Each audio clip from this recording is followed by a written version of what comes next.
Good evening, Viz 10. I hope things are going well for you. The first round of midterms are successful and have not been as stressful as we would hope, and that your transition to Pitt has actually been a pretty smooth one for you. With tonight's lesson, we're going to talk about majors, minors, certificates, how to effectively prepare for your advising appointment, and what does your degree look like, and what is the breakdown. We'll also talk about the difference between a double major and a double degree, and we'll help you to effectively prepare for your advising appointment and get that scheduled for you. So with that, I'm going to share my screen with you so we can go through everything, and then I can help you to prepare as you work with your FTLs later on this evening. Now, with the Pitt Business curriculum, you do have 8 majors that you can look at.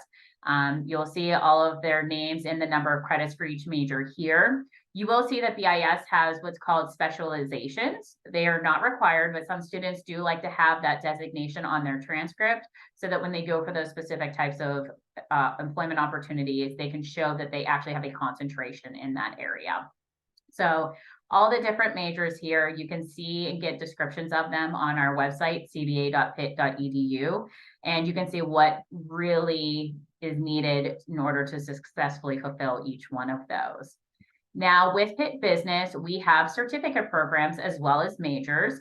A lot of students will ask, what's the difference between a minor and a certificate? Minors are theory-based and certificates are experiential-based. So we do the experiential side. We want you in the field. We want you experiencing things.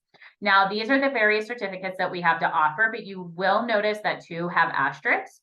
The first one is supply chain. If you are interested in supply chain, you will do the major. The certificate is for engineering students who want to add that as a caveat to their engineering degree.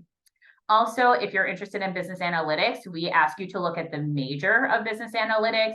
Ultimately, the certificate at this point is just for our upperclassmen because the major was not an option for them when they first started. So if you are interested in analytics, we will have you do the major and not the certificate.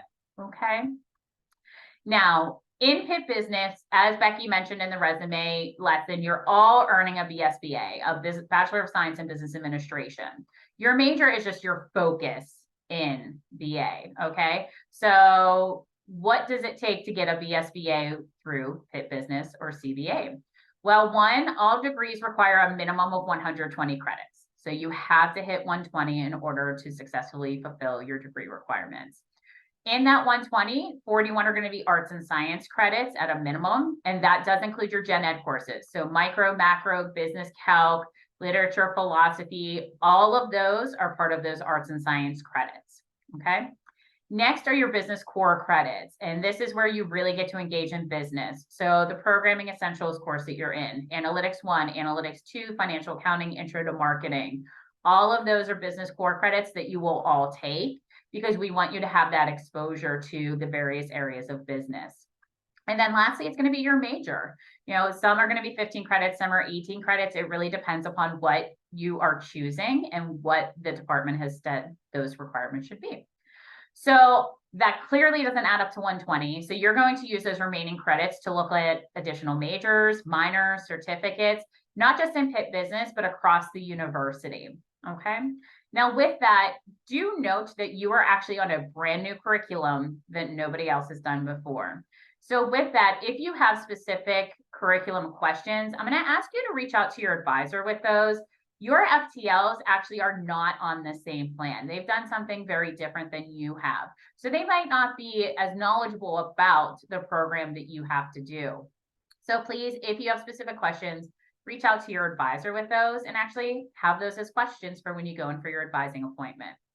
Now, in Pitt Business, we do encourage you to take classes that can satisfy multiple requirements at one time. So for example, if you decide I want to take Russian fairy tales, that's great because it counts as a literature and a foreign culture. So 1 class, 2 requirements knocked out, okay? The second one, and I'm actually going to dive a little bit deeper in the next slide with this, but product development is a course that counts for both the marketing major and the supply chain major. It counts as an elective for both of them. And then lastly, I will go a little bit deeper into the econ minor and why almost every business student does it because it's that easy. So the first example I want to show you is with the 2 majors, marketing and supply chain. On the left-hand side are the marketing requirements. On the right-hand side are the supply chain requirements. But you'll notice on both sides, you'll see two courses that are listed for both. So one is that product development course that I talked about that is a marketing elective and a supply chain elective. But you'll also notice that the supply chain 1730 also counts as a marketing elective.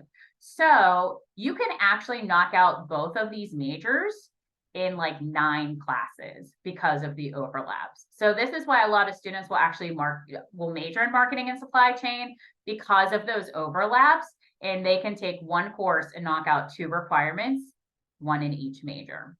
So something to consider there. And this is not the only blend that this happens with, it's just the example that I chose to use.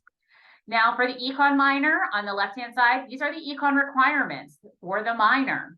On the right-hand side, I'm showing you how they overlap. So you already are taking micro and macro this year. Well, that's the first 2 there. One of the cores you can take is business econ, which is managerial economics. This actually counts as the intermediate level.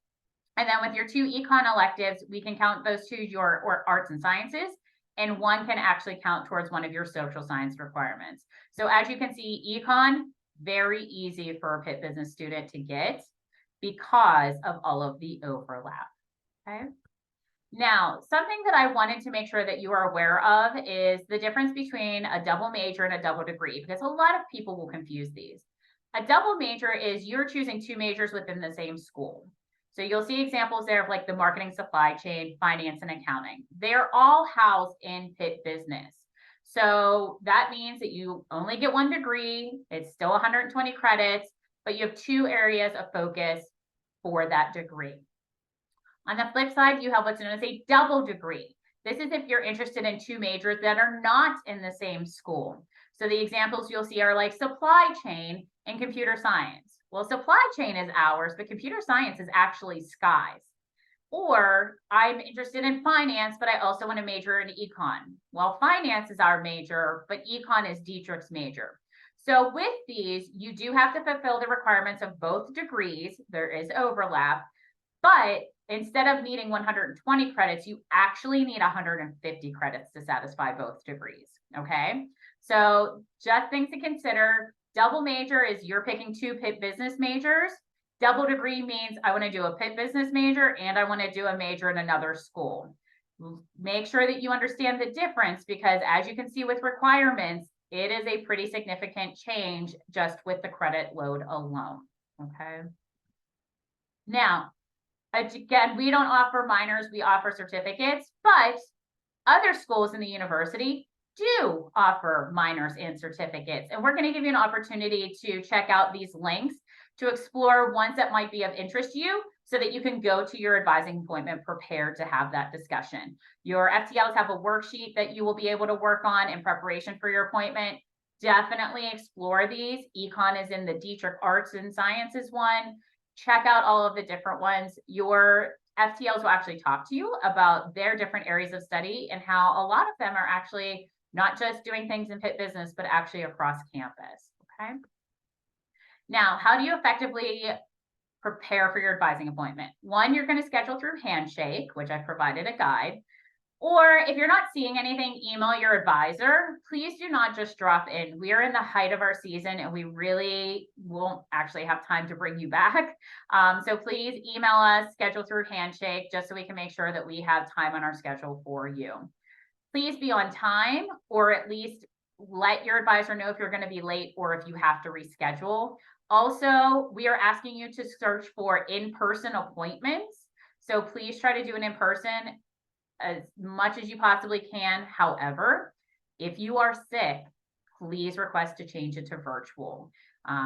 We don't want you bringing those germs into the office. So just keep that in mind. So things that you can do to prepare, here are the things. What questions do you want to ask? What about your transition has been great? What's been concerning? What do you think will help to maximize your conversation with your advisor? What has your experience been like so far? What are you doing to get more involved on campus? Have you been able to talk to your family? Have they visited, and so forth? We ask that you please don't give just yes or no answers or just grunt at us. Please engage with us, have conversations. We don't know unless you tell us, and we can't help or be a resource unless you share.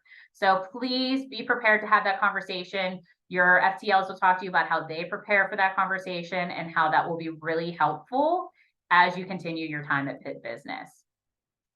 You just worked with strengths, and we may get to discuss strengths. It all depends on how the appointment goes. If you would like to make that part of your meeting, definitely put it in your preparation. But really, strengths are part of all aspects of your life. So if we have the time, we'll definitely talk about it. Again, it could be something that you choose to bring up in the conversation yourself. So with that, I'm going to hand it over to the FTLs. And the first thing they're going to have you do is schedule your advising appointment. Please make sure your appointments are either November 1st or after.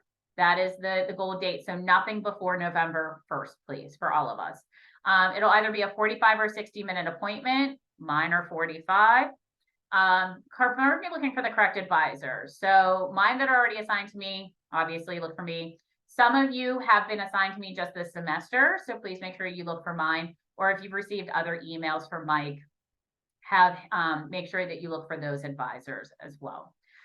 Please make a note in your calendar and note if it's in virtual appointment or in person. And again, it should be in person if possible. Okay. Schedule Builder, your FTLs are going to walk you through Schedule Builder, how to get yourself prepared for enrollment. They're also going to show you what it means to waitlist a class. Unfortunately, most of the time you don't move into it, but it's always good to know that feature, and also how to set up a swap. I'm also providing that guide for High Point, so you will also have those instructions as well. And then lastly, your FTLs are going to give you the worksheets to help you plan for your appointment. They're also going to talk to you about what their brand is and what their areas of study are, so that you can understand just what does that look like for a Pitt Business student. So with that, I am going to stop sharing my screen, and I am going to hand everything over to the FTLs so that they can work with you, they can guide you, they can help you. But if you have questions, of course, reach out to them first, but you're more than welcome to reach out to me with other questions or your advisor. So have a great night and get those appointments set.